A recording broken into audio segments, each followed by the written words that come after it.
whenever my daughter's going into a meeting, one of my daughters and my wife, and I'm on the phone and I'll just text, good lick. It's because the I is near the U and it's like, ah, crap. Well, thumbs like this, man, I type atrocities all the time. Shoot. And especially with autocorrect, then it gets really crazy. Good lick. I will. I will lick you tonight. I mean, look, if you're lucky. If you're licky. If you're lucky. If you're licky. If you're licky. If you're licky.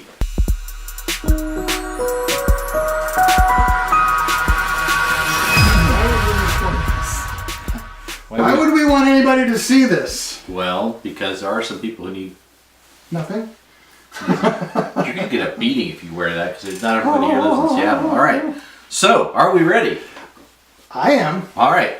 He's Jeff. I'm Jerry. And he fell for it. Here we go. Another 10 by 10 where we have 10 topics and 4 bonus ones. Along with a spinner and 10 minutes. So let's get started. Oh, jeez, wait a minute. Dang it. How many weeks has it been? I just don't know. Now, I will say, if this is a topic that we've already done, you might have to spin again. All right. Okay. I'm going to vote everything on yellow. Okay, Going here yellow. we go. Going yellow. Going yellow. Oh, that was so close. What do we got? Did you know? Right next to drones, Did you know? which we did in our last episode. So did you know? All right, 10 minutes on Did You Know. Here we go. Okay, Dr. Jerry Dreesen, What? what do we need to know? So, did you know that it's okay to pop your knuckles? What? Yep. In fact, it's actually an old wives' tale that says that if you pop your knuckles, they're going to get big. And what it started is, little Tommy, or little Jeffy, was popping his knuckles, and his mom said, if you keep popping your knuckles, they're going to be big and fat, just like Aunt Edna's. You have an Aunt Edna? I don't. Darn it. Who do you have that's an aunt? Aunt Gail. Just like Aunt Gail's knuckles. Oh. And so that would deter you from popping your knuckles, because you didn't want to have fat knuckles, or you would pop them and just go through life with guilt. Right. Because your knuckles would never get big, and then you would think, well, what's wrong with me? Right. So there's actually a research article that was done Okay.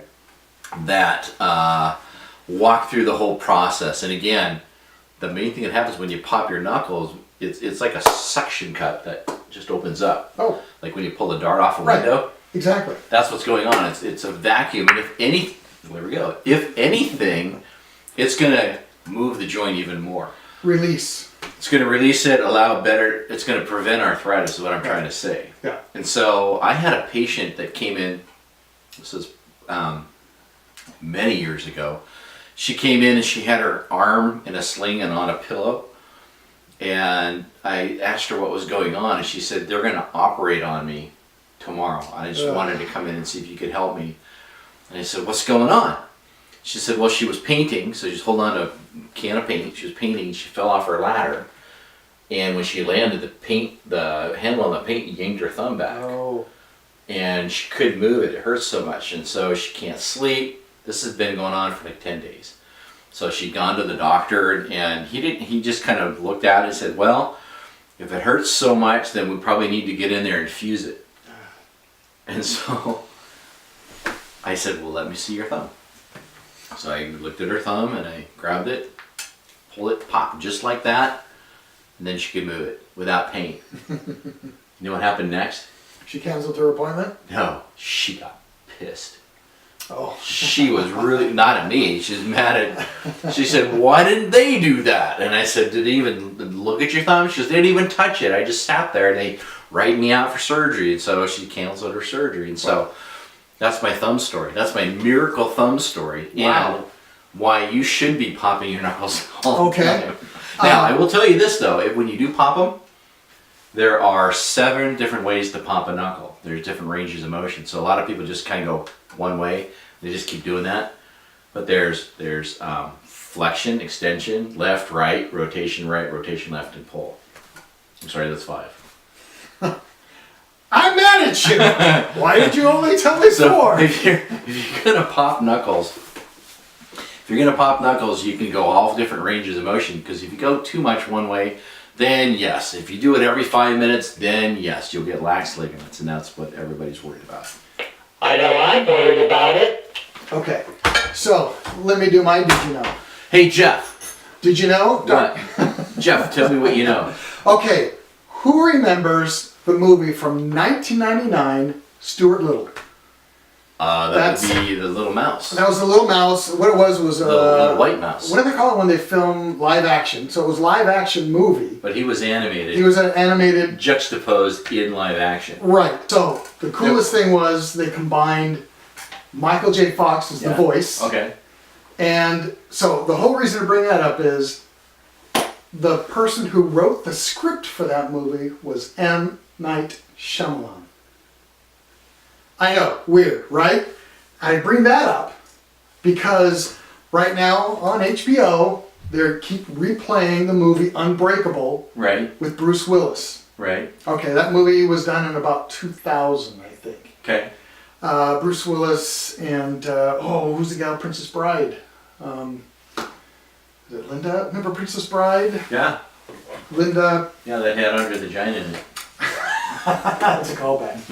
Anyway, the cool thing about, so the reason, the did you know, that's really a segue for me to talk about how much I like the movie Unbreakable. Because there are so many scenes in that movie.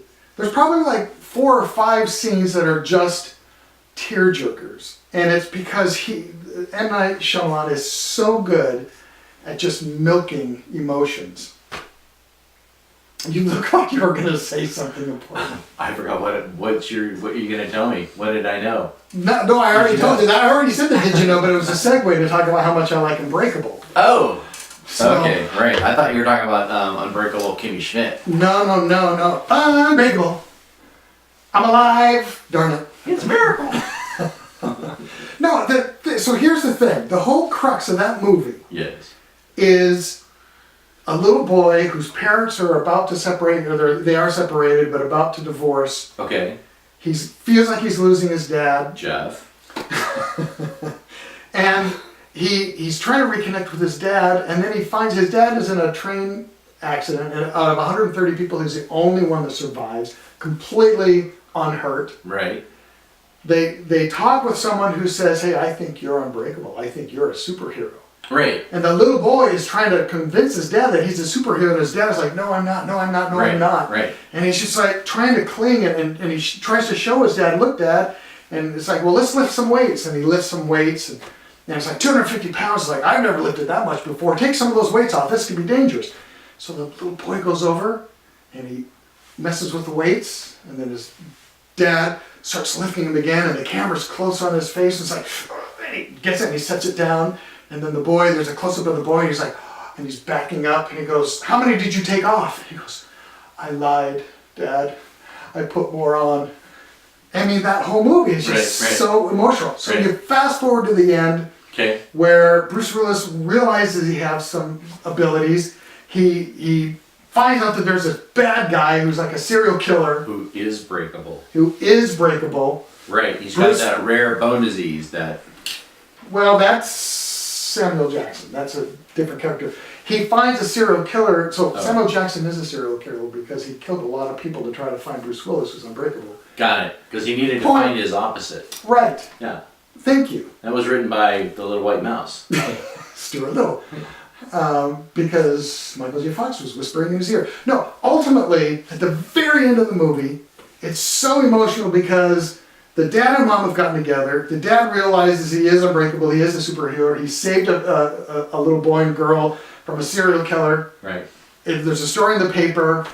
So now Bruce Willis' son, the one who's been trying to bring the parents back together and get this relationship going with his dad and tells his dad, you are a superhero. Right. He just comes in at breakfast and he's like, whoa, mom and dad are laughing and joking. This is cool. Right. He's pouring himself some orange juice and the camera's on his glass of juice as he's pouring it, and then all of a sudden you see a newspaper being slid in front of his face, and he looks down and it's an article about a man who saved a boy and a girl from a killer.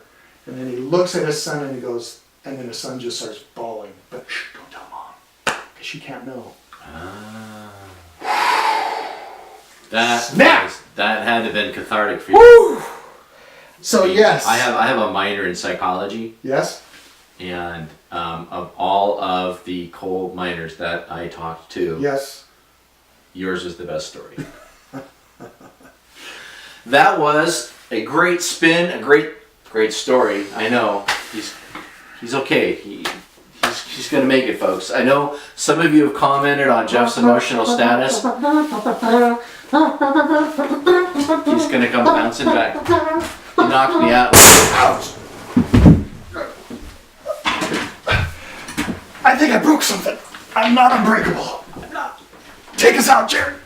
Like and subscribe.